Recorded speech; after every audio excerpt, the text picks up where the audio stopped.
Here are 23 real hotel stories that'll make you think twice before booking your next stay.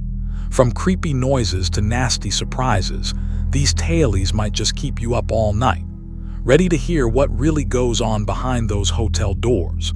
Let's dive in. Story 1. We checked into a hotel late at night. The front desk was polite but tired and gave us a key. When I tried to open the door, it was locked from inside. Suddenly, 3 angry pit bulls lunged at the door. Behind them was a man calmly cleaning a shotgun. Another big man stood blocking the door with a pistol. I told them we just wanted our room. They didn't move.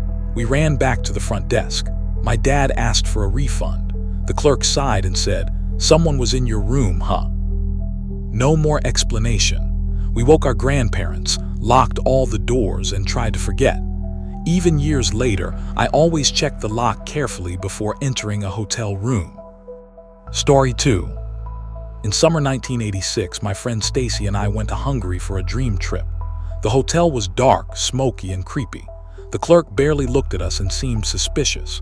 At night, we saw 2 men on a motorbike following us. I got scared, but Stacy wasn't worried. When we got back, I made Stacy block the door with a dresser. Later, at 2:30 a.m., someone knocked quietly saying, "Housekeeping." Stacy opened the door slightly, but the chain broke and the 2 men grabbed her. I screamed and chased them, but no one helped. Police arrived just in time and caught the men. They were traffickers targeting foreign women. Stacy was hurt but alive. We left Hungary immediately. Now, I always check locks and feel scared at night. Story 3. I went on a road trip and stayed at the worst reviewed hotel nearby just for the experience. The place was a nightmare, smelly, stained bed, flickering lights, and bugs everywhere. I even found a needle on the bed. Then I heard a gunshot and saw a dead man outside. Police came quickly. I left and spent the night in a Walmart parking lot. I took 3 showers the next day and still itched. Lesson: don't chase danger for a story. Story 4. We had to stay at a Motel 6 in a bad area because our condo was full. At 2 a.m., a van pulled up and a group of men started banging on a nearby room. We heard a woman screaming for help. The police sat outside but did nothing. When I called the front desk, they said they would handle it, but then those men came to our door and tried to look inside. I was terrified for my toddler and little sister. The men left after a while. We didn't sleep that night. Next day, I told the desk about it and asked about security. They said they didn't see or hear anything. We left fast. I still feel guilty for not calling 911. Story 5. Years ago, my girlfriend and I backpacked to a city and stayed at the Star Hotel. It was cramped, filthy, and smelled bad. One wall was stained with dried blood or something worse. Outside was a junkyard and sick people fighting over bones. Inside, men were hacking and spitting loudly. I was very sick and injured, limping badly. Men stared at my girlfriend in a creepy, hungry way. She begged me to leave. I went out to buy train tickets but had a hard time getting back safely because the streets were dangerous. When I returned, I barely made it to the bathroom before I was violently sick. Men kept coming to our door, knocking and whispering threats. My girlfriend hid in the bathroom, terrified. We left right away and found a safe guest house. We tried to forget that nightmare. Story 6. Back in 2007, I went to California with my now ex-wife. We stayed for 11 days at a Best Western hotel in Los Angeles.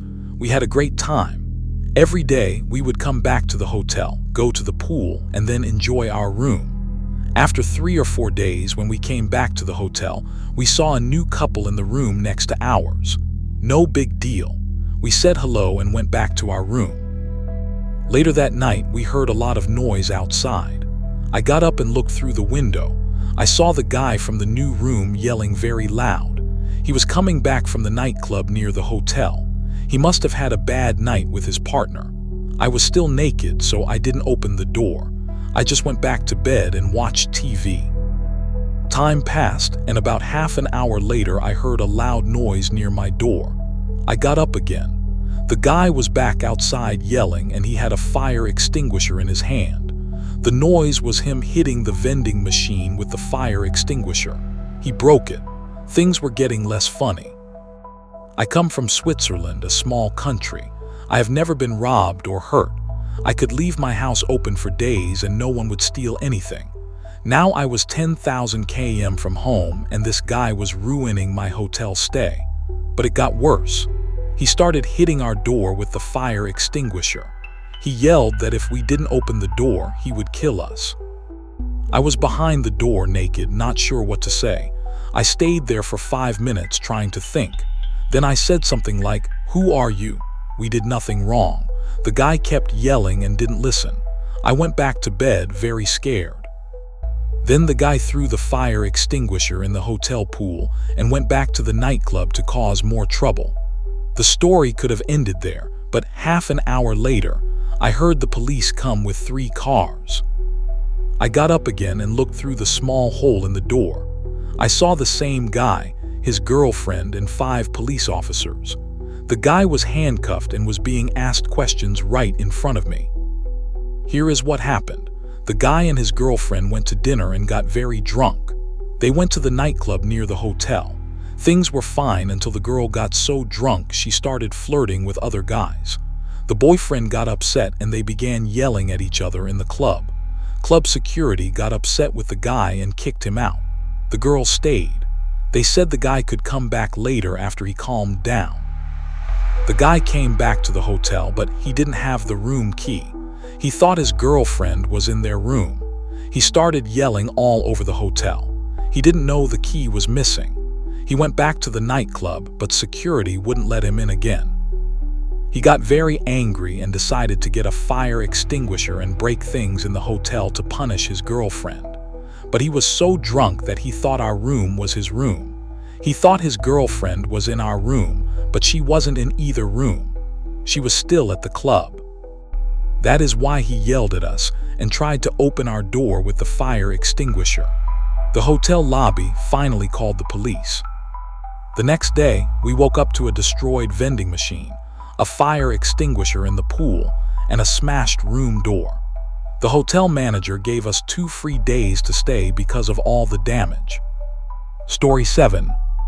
About 28 years ago, I was traveling through Southeast Asia. I was in northern Malaysia going to the eastern islands of southern Thailand. Because I was lazy, I slept in and only got a ride into Thailand at night. I arrived in the border town near midnight.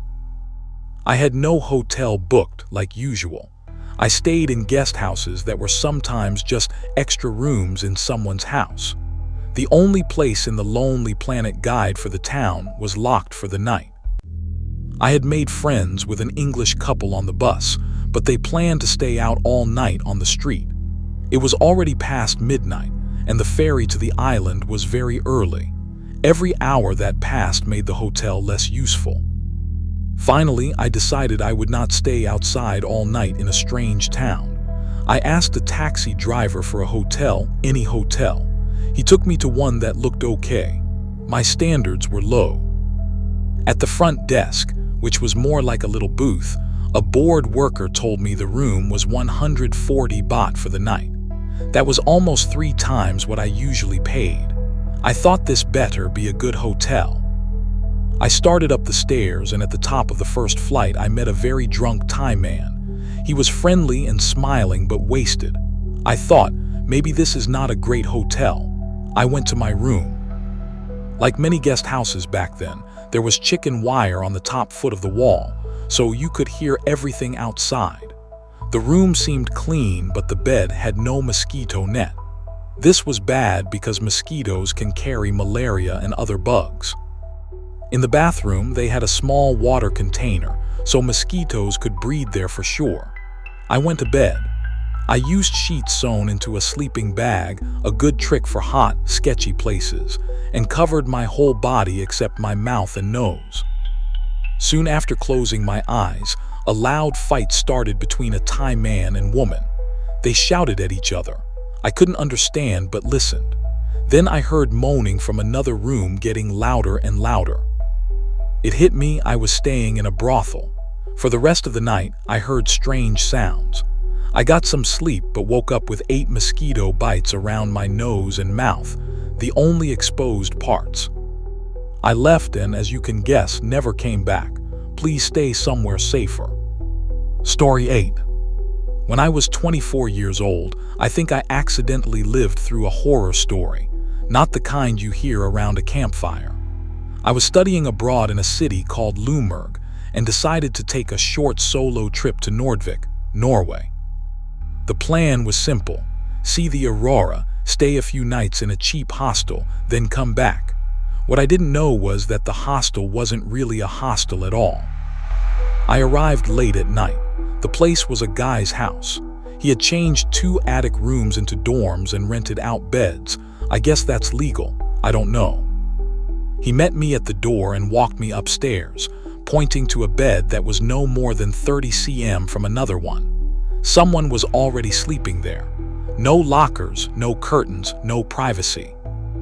But okay, I had a bag lock. Then came the house rules. Since I arrived after 9 p.m., I couldn't use the bathroom. The family said the water and toilet noise bothered them at night. It was too late to argue. I snuck to the bathroom, brushed my teeth in the sink, used the toilet, and went to bed. There was only one toilet for almost 20 beds. The next morning, I took a very sad cold shower. He also said no shaving was allowed because it was unhygienic. But Nordvik itself was beautiful. I had a Northern Lights tour that evening. It did not disappoint. But when I got back around 6 p.m. to change into ski gear, I saw something weird. My stuff had been moved. The man came upstairs like it was no big deal and told me someone else wanted my bed, so I had to sleep somewhere else. No warning, no sorry, just moved. Fine, creepy, but fine. I still had 2 nights left. The lights were amazing. I got back at 3 a.m. freezing, wanting a hot shower, but no bathroom, toilet, and sink were locked. He had literally locked everything, and I had to go to bed cold and dirty. I was counting hours until I could leave. The next night, I came back early to use the toilet before bed because my flight was early. I woke up in the dark, everyone else asleep. But I felt something was wrong. I got my period. I sat up hoping it wasn't bad. When I looked, there was a red stain in the bed through the sheets and mattress. The guy didn't use mattress covers. There was no private place to change, so I put a pad under the covers and hoped no one noticed. I couldn't wash my hands before or after and felt gross. I grabbed my things, dressed by the front door, and left fast. I didn't look back. I half expected a mean message later, but nothing. I never heard from him again. I just really hope he cleaned that bed before the next guest. And if you ever end up in a blood-stained mattress in a creepy attic hostel in Norway, I am so sorry. Story 9. I used to work the night shift as a night auditor at a hotel. Most nights were boring with paperwork and sometimes weird guests. But there's one night I'll never forget. It scared me more than I want to admit. It started like any other night. I was busy with reports from the sales department, half paying attention, half counting the minutes till sunrise. Then a man came to the front desk. He looked normal, calm, and polite. He asked if there was a gas station close by that he could walk to. I gave him directions. Nothing strange. He nodded, said thanks, and walked away. I didn't think more about it. About 20 minutes later, a woman ran into the lobby. She looked very scared and out of breath. Her eyes were wide with panic. She rushed to the desk and asked if I had seen her son. She described him and my stomach dropped. It was the same man from before. She said he had called her and told her he had a fight with his girlfriend. He said he wanted to take his own life and was going to the freeway overpass nearby. Before I could even think, the man came back. This time he was quiet. He didn't look at me at all. He just walked past the desk and threw his room key on it. I hadn't seen him come back. He must have used a side door. He was carrying all his stuff. No words, no eye contact.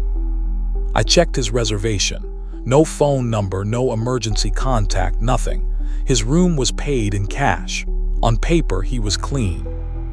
About 10 minutes later, the police showed up. His mother had called them, very worried. Now I was stuck in the middle of the drama while still trying to finish my work. I had to explain to the police officer 3 times that I didn't know the man, had no way to contact him, and had only talked to him once. He was so calm when he asked for directions, and that's what bothered me. No tears, no anger, no signs of anything. One more thing, he trashed his hotel room. Curtains ripped, lamps broken, mirror shattered, like a storm had passed through. But standing there, you would never guess anything was wrong. I don't know what happened to him after that, if the police found him before he did something bad or not. That's something I've wondered about all these years. Story 10. I used to go on business trips and was in Kansas City a few times. I was getting used to the town. After my last night there, I never wanted to go back again. It was a little after 10 p.m., and I was feeling a bit drunk when I got back to my hotel nearby. Not thinking much, I put on my Super Mario pajama pants barefoot to get some water and ice for the morning. I locked the door open with the wedge and went to the ice machine down the hall. It was broken, so I took the elevator to the next floor to find ice. I pressed the button to go to the top floor, thinking the main floor's machine wouldn't be broken. Suddenly, I heard a man yelling and screaming from inside the elevator shaft. At first, I thought it was kids messing around, but what if I was wrong? I didn't want to find out what was waiting, so I just decided to drink my water warm. I went back to my room and thought the story ended there. But I found out who was in the elevator the next night. My colleague Pete and I were waiting to board our flight back to Boston. Pete asked if I heard about the police at the hotel the night before. I asked if it was a little after 10 p.m., and he told me the story. Pete was at the hotel bar when a group of girls in wet bathing suits came out of the elevator and went to the lobby corner. One front desk worker talked to them, then rushed to make a phone call. 2 minutes later, police arrived. 5 minutes later, a police van came too. Pete then heard the same yelling I heard the night before. The elevator doors opened, and police came out dragging a naked man. They took him through the lobby, still shouting, all the way outside and into the police van. The police asked the manager what was going on. She said the naked man was going from floor to floor with a knife. He was acting crazy, and the girls escaped. I don't know what would have happened if I left my room a few minutes earlier. Moral of the story: use the fridge in your room to chill your water. Story 11. This didn't happen to me, but I was there when it happened. Back in June 2010, I was in New Orleans for my brother's bachelor party. About 20 of us were there, staying in different hotels. 4 of us, including me, stayed at the Vary Hotel downtown. One guy on the trip, Carl, stayed alone at the Old Bell Mason on Canal Street. One time, Carl went back to his room to get something. 2 women ran toward him yelling for help. They said their boyfriend was attacking them and asked if they could use his phone. Carl thought he was pretty cool with women, so he let them in. That was a big mistake. As soon as they were inside, one pulled the phone from the wall. The other showed a knife and blocked the door. Carl wasn't built for fighting and froze. They told him to open the safe and give them money and passports. He did what they said. Meanwhile, back at the party, we were wondering where Carl was. We tried calling and texting, but got no answer.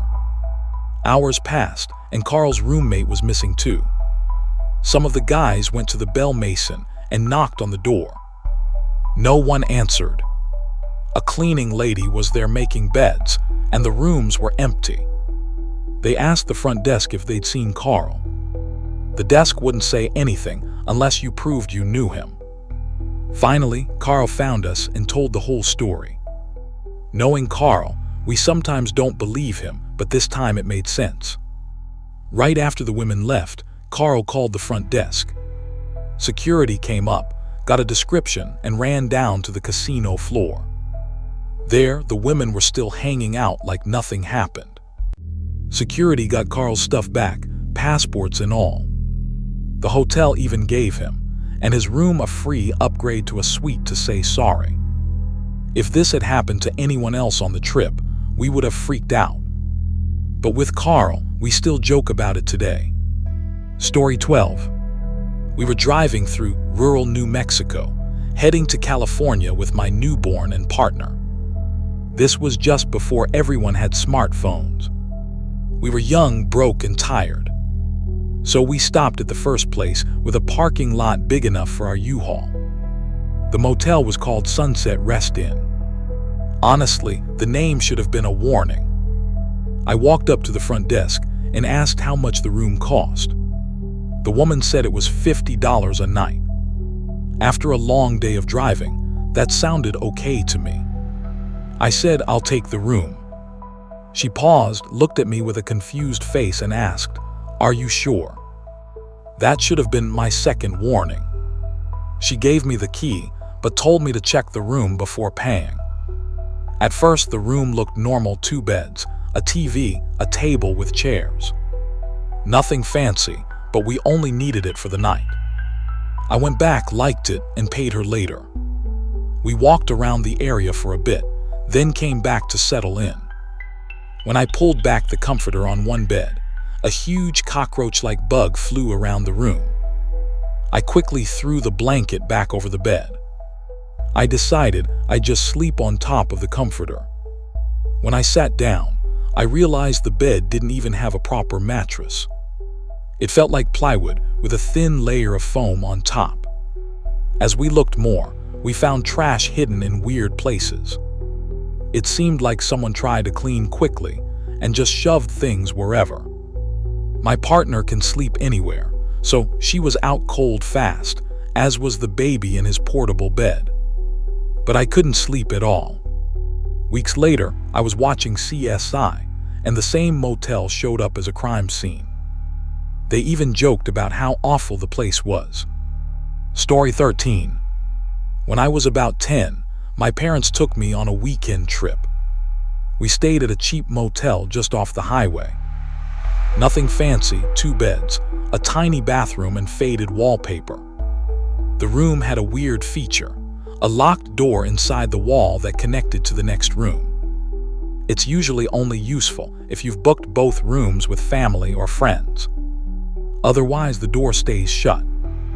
Both rooms have a door, and both have to be unlocked to get through. The strange part was, no one should have been on the other side of that door. We settled in for the night, tired from the day. I was almost asleep when I heard tapping on the door. At first, I thought maybe it was just pipes or something outside. But my parents heard it too. The tapping came again, always 3 knocks.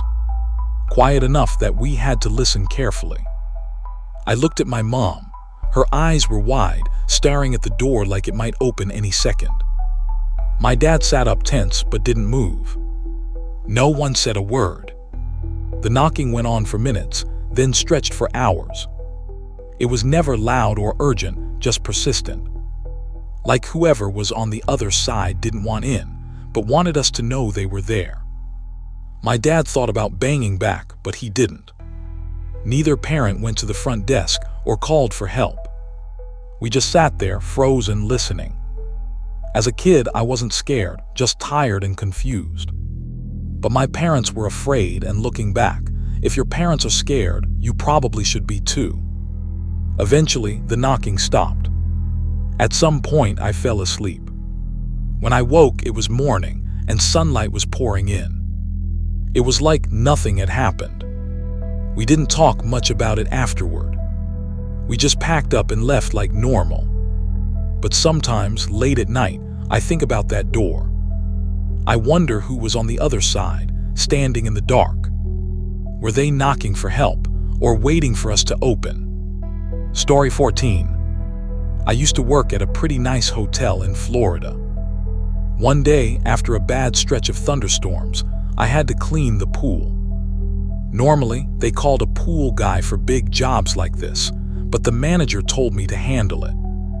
So I started scooping out leaves, dirt, and all kinds of debris. I was at it for about an hour when a girl came by the pool and asked if it was safe to swim.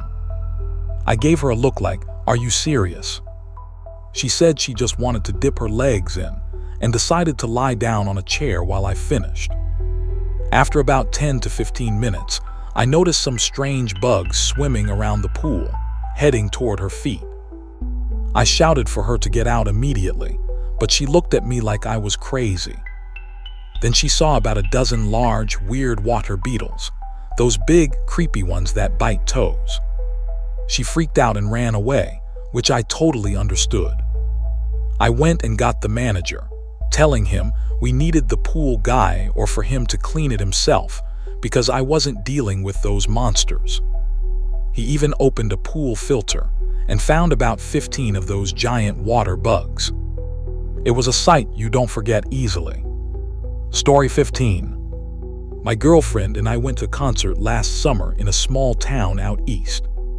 We called every hotel in town, but couldn't find a single room. Finally, we lucked out and found one vacancy at a rundown motel on the edge of town. Our cab driver gave us a look when we told him where we were staying and warned us it was rough. He wasn't kidding. The motel looked like it hadn't been cleaned since the 90s. There was a huge dark stain on the carpet, flies everywhere, and most guests only stayed for a few hours. The place was run by a jittery guy named Mike, who lived there with 5 women who clearly weren't just roommates. We tried to ignore it, but Saturday afternoon, we walked in on one of the women with a client in an SUV right outside the front door, like it was normal. We ended up sleeping fully clothed on top of the covers because nothing felt clean. Later, we found out someone had actually died in that same room, burned to death a few years earlier. There's even a video of the rescue online, and Mike told us he got a medal for saving the guy. He told the story like it was a badge of honor, full of drugs, fire, and chaos. So yeah, if you ever see a place called the Lakeside Inn in a small town, just keep driving. Story 16. My friend Betty and her friend went on a road trip to visit haunted places. One year, while traveling through a quiet part of coastal Texas, they stayed at a small, old motel. After a long day, they quickly checked in and went asleep. In the middle of the night, Betty woke up to the sound of the door unlocking. She thought it was her friend getting something from the car, so she tried to go back to sleep. But then she opened her eyes and saw the door was slightly open, with a man's arm reaching inside.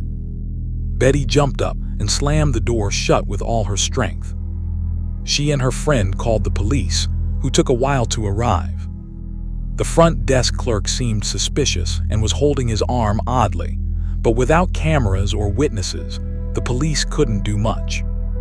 Betty couldn't clearly identify the man either. Shaken, the women packed up and left right away with the police.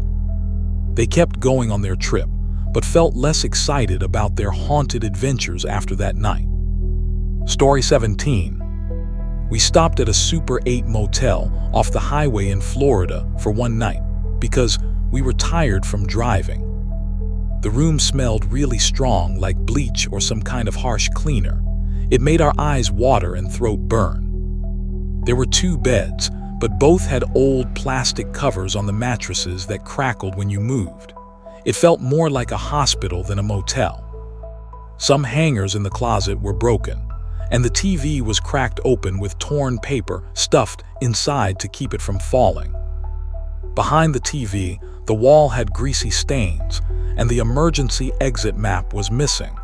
Only tape marks showed where it used to be. My dad went to the front desk, angry to complain. After arguing with the clerk for almost an hour, they finally gave us the next room. This new room didn't smell like bleach and didn't have plastic covers on the beds, but the door's security latch was broken. It looked like it had been forcefully torn off. We were too tired and scared to drive anywhere else, so we stayed. We jammed a chair under the door handle and took turns staying awake. Every little sound creaking floorboards, The ice machine humming, plumbing noises made us jump. No one tried to come in that night, but we felt like we were being watched the whole time. The next morning, we learned the first room wasn't meant for guests at all. A few months earlier, a woman had died there, maybe from drugs or worse. Her body was found days later after the smell got bad. Instead of fixing the room, they just sprayed chemicals and put a fresh sheet on the mattress. The clerk probably gave us that murder room on purpose, because he didn't like us asking questions or being tourists. We left at dawn, shaken and never looked back. Story 18.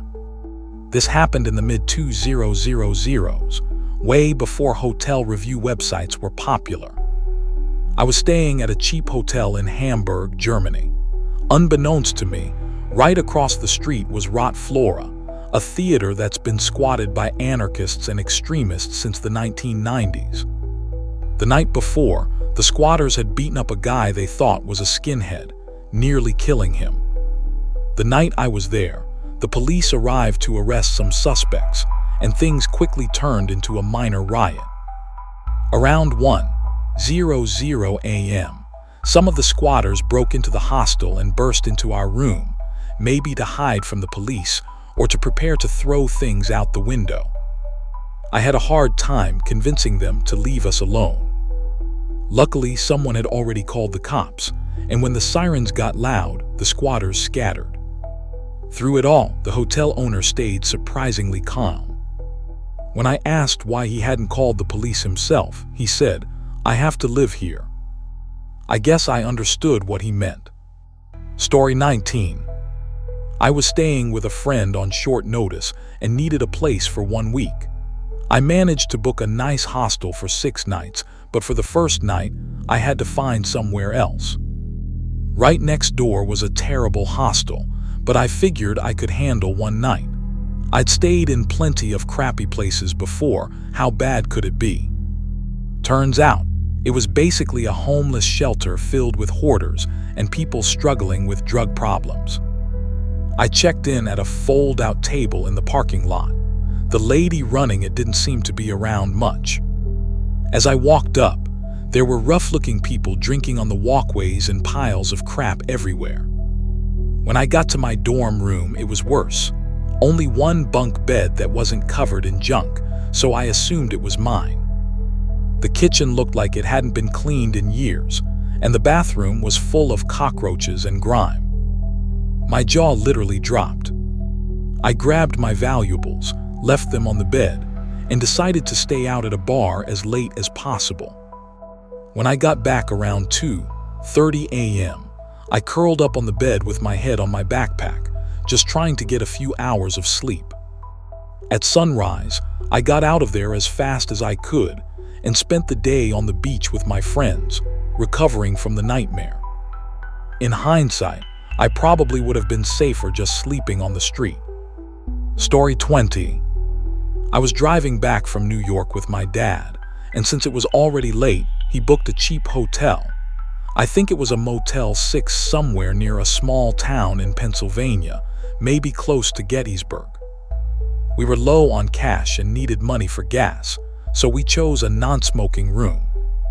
But when we got there, we quickly realized all the floors smelled like smoke, and people had been smoking everywhere. At first, it wasn't too bad, but once we entered our room, the horror began. The ceiling was yellowed from cigarette smoke. Cigarette butts were all over the bed, and the smoke in the room was so thick I could barely breathe. I have mild asthma, and that night I had to use my inhaler for the first time in months. My dad tried to open the window for fresh air. When he pushed the bed away from the wall, I saw dead roaches and a used needle surrounded by cigarette butts. It looked like the roaches were performing some kind of ritual with them. The hotel was in a swampy, marshy area, so when we opened the window, the fresh air that came in smelled putrid, a mix of sewer, dead animals, and rotting plants. It was unbearable. We gave up and decided to sleep in the car at a gas station parking lot. The next morning, we found a small diner nearby with amazing food and coffee. The waitresses all wore blue and white outfits that reminded me of pictures of 1950s housewives. If anyone knows the name of that diner, I'd love to hear it. I want to go back someday, but definitely never stay in that hotel again. Story 21. I went on a school trip and was sharing a very small room with 3 other high school kids. 4 of us all in one twin bedroom, co-ed, which was pretty uncomfortable for everyone. Around 3 a.m., our single window was shattered by a fist-sized rock that landed near the foot of my bed. I immediately rolled under the bed to hide. I noticed the carpet under the bed felt different. It smelled like metal and urine. One of the guys sleeping on the floor stood up and looked out the broken window. He saw someone in a white hoodie, no pants, running away holding a rock in their hand. We didn't go back to sleep. Instead, we all sat against the wall, talking and trying to distract ourselves from what had just happened. A half-naked person broke our window in the middle of the night. When morning came, I saw that the stain under the bed was probably blood mixed with urine. I wouldn't be honest if I said I wasn't scared. I stripped off and ran straight for the shower, crying a little. Now, looking back, my friends and I laugh about it, guessing the guy was probably on drugs and got scared after breaking the window, so he ran off. But that stain still haunts me sometimes. To top it all off, we had to pay $50 for property damage for the window, even though we didn't break it ourselves. And honestly, it probably wasn't even worth $50. Story 22. I've been working as a night auditor for 2 years now, and I've realized the things that shake you the most aren't the strange noises or the loneliness at 3 a.m. It's the stuff guests do that really gets to you. I've seen some wild things, like a drunk guy waving a gun around in the middle of the night, a woman having a schizophrenic breakdown arguing violently with herself, and a man wandering the halls talking to himself for hours. But one night really stuck with me. A few hours into my shift, a guest kept coming down to the lobby and wandering around the breakfast area. He was doing weird things, talking to himself, sitting down at a breakfast table, then standing up and switching chairs every few minutes. Whenever I asked if he needed help, he'd twitch and mumble that he was fine. After a while, he finally went back to his room. Later, he came down saying the heater was making him short of breath and asked me to call an ambulance. Just after that, the hotel's fire alarm went off. Firemen rushed up and down from his room, asking if anyone else was with him. I told them he was alone and that no other guests should be in that room. When the firemen left and everything settled, I checked the guest's room. He had rearranged all the furniture. The TV was shoved into the bathroom, and the trash can was set on fire right in the middle of the room. What really disturbed me wasn't just that he set the fire. It was the children's clothes spread out around the room, small clothes, like for little kids. Even though he was alone, the room was full of those clothes. That detail has haunted me ever since. Story 23. One evening, I was working the night shift when a man checked in quietly. He looked exhausted and kept glancing nervously out the window. At first, I didn't think much of it, but after a while, he asked if the hotel had any spare rooms with no windows at all. It was a strange request, but I found him a basement room without any windows. Later that night, I heard muffled noises coming from that room, strange thumps and whispered voices. Curious and concerned, I knocked on the door, but there was no answer. The next morning, when housekeeping went in, they found the room empty. No luggage, no sign that anyone had stayed there. Only a note on the desk that said, "Thank you for keeping me safe."